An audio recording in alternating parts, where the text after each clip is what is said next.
ಎಷ್ಟು ಓದಿದ್ರು ಏನು ಪ್ರಯೋಜನ? ಇನ್ನೂ ಕೆಲಸ ಸಿಕ್ಕಿಲ್ಲ. ಅಕ್ಕಪಕ್ಕದ ಮಕ್ಕಳೆಲ್ಲರೂ ಕೆಲಸ ಮಾಡ್ತಿದ್ದಾರೆ.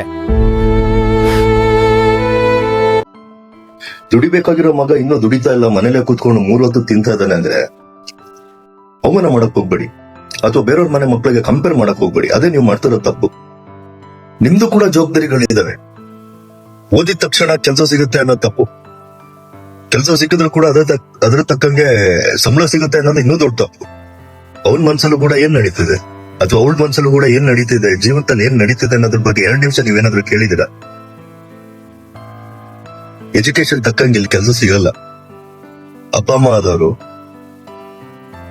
ಬೆನ್ನಿಂದ ನಿಂತ್ಕೊಂಡು ಮೋಟಿವೇಟ್ ಮಾಡ್ಬೇಕು, ಅವಮಾನ ಅಲ್ಲ.